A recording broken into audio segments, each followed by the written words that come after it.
We begin tonight with a Fox News alert as more details are emerging about the horrific school shooting that happened yesterday in Uvalde, Texas. 19 children and 2 teachers were killed in the massacre. These kids were as young as 7 years old.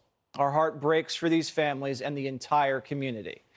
And as we struggle to process this horrific situation, tonight we're also learning more about the demon who opened fire inside the school. 18-year-old Salvador Ramos.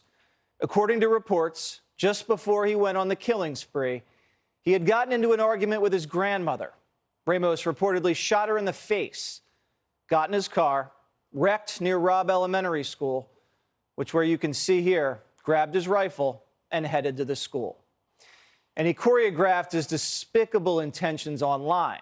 Just minutes before the massacre, here's Governor Greg Abbott earlier today. The first post was to the point of, he said, "I'm going to shoot my grandmother." The second post was, "I shot my grandmother." The third post, maybe less than 15 minutes before arriving at the school, was, "I'm going to shoot an elementary school."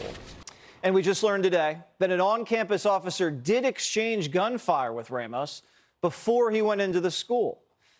This is Ramos caught on camera entering from a back door. When Ramos got inside, officers say he barricaded himself in a classroom and opened fire. Again, just began shooting numerous children and teachers that were in that classroom, having no regard for human life, just a complete evil person. Anyone that's inside that classroom just began shooting anyone that was in his way. At that point, we had a tactical law enforcement team arrive, made up of multiple federal officers, local officers, as well as state troopers that were able to make forcible entry into that classroom. They were met with gunfire as well, but they were able to shoot and kill that suspect. The round that killed Ramos was fired by a Border Patrol agent in that tactical force, and Primetime salutes him. Salvador Ramos was disturbed. That's becoming increasingly clear. His father wasn't around. He didn't have a good relationship with his mother. She was a drug addict. So he lived with his grandparents, and police were often called to the house because of domestic disputes. But Ramos also had a hard time at school. A former classmate told CNN that he was a loner. And he was bullied a lot because he had a stutter and he wore eyeliner. Eventually, he dropped out, but no one seemed to notice. Another teen who knew the gunman told the Washington Post that not long before the shooting, Ramos's behavior started to deteriorate. They said one day he showed up to the park with cuts all over his face. Ramos reportedly said he slashed himself with knives just for fun. The writing was on the wall. This kid needed help. So why wasn't something done about this? His social media pages were littered with red flags. There are reports that days before the shooting, Ramos posted pictures of his newly purchased rifles. Now, according to the Uvalde School District, for years they've used social media threat monitoring technology. So what happened? This kid was a student. Why wasn't he monitored? Why wasn't he flagged? We have a lot of questions. But going back to those rifles he posted on social media, turns out Ramos legally purchased them just days after his 18th birthday, May 16th. His grandfather was interviewed by ABC. Did you know that he bought those weapons? No. Like I said, I don't like weapons. I cannot be around weapons. The grandfather can't be around weapons because he's an ex-con. You're getting the sense of what the family dynamic was, aren't you? So Ramos kept quiet about his gun purchase, but he did do it legally. So, of course, the left wasted no time politicizing this tragedy. They're using it to try to take away your guns. Biden had an opportunity last night to comfort the nation, to give us strength during this difficult time, but he completely missed the moment and lurched into partisan warfare. We have to act. And don't tell me we can't have an impact on this carnage. I spent my career as a senator and a vice president working to pass common sense gun laws. We can and won't prevent every tragedy, but we know they work and have positive impact. When we passed the assault weapons ban, mass shootings went down. When the law expired, mass shootings tripled.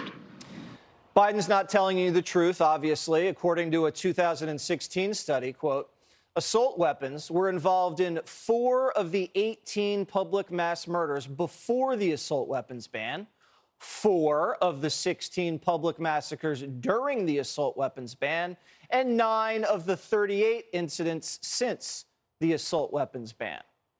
So banning assault weapons had no impact on mass shootings. Also, Joe Biden controls the House and the Senate. There's no stopping him and Chuck Schumer from bringing an assault weapons ban up to a vote. They won't do that, though, because they know it's going to fail, because not every Democrat senator is for it. And by the way, assault weapon, just a made-up term. So this is the same old argument Democrats make every time. In their minds, the only way to stop evil psychopaths from committing crimes is to take away constitutional rights from law-abiding Americans. Or in other words, just do something. We're elected to do something. We can do something about it. If we do not do something to stop these shootings. To do something. Primetime has some ideas about what that something is, because none of those people do. And it doesn't involve destroying the Bill of Rights. We need to start making changes that'll actually make a difference. Here's the Primetime plan. First, we need to harden our schools. They're soft targets for killers like Ramos. We have $100 billion in COVID relief money that can be used to put up fencing, install security cameras, hire guards. Active shooting drills need to happen on a regular basis. We need to do a better job of protecting these kids. Andrew Pollock, whose daughter Meadow was killed in the Parkland shooting, said it best last night. When you hear politicians, whether either side they are, either side they voted to send that $40 billion to Ukraine, and we could use it here in this country. Americans are suffering, you know, and look what happened now at this school. It really angers me because I don't want to hear that we don't have budget to protect our children. That's not right. We also need to get to the bottom of the mental health crisis in schools.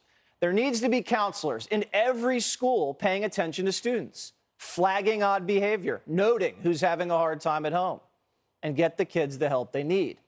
We're spending all this money hiring critical race theory consultants. How about hiring some school therapists instead?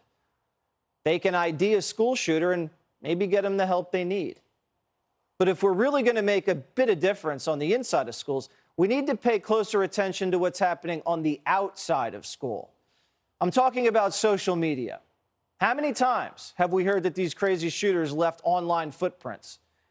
Tech companies need to come up with a system, an algorithm that can easily detect and flag when somebody posts homicidal threats like, I'm going to shoot up an elementary school. And the community has to get more involved. Parents, friends, pastors, neighbors. If you see something, say something. If some loner's walking around wearing all black, cutting his face, and police are showing up at the house constantly, it's time to get involved. We also need to start institutionalizing people with psychiatric holds. Because if people can't function in society, they need to go somewhere else. These are common sense solutions that need to be considered. Enough is enough. Hey, Sean Hannity here. Hey, click here to subscribe to Fox News YouTube page and catch our hottest interviews and most compelling analysis. You will not get it anywhere else.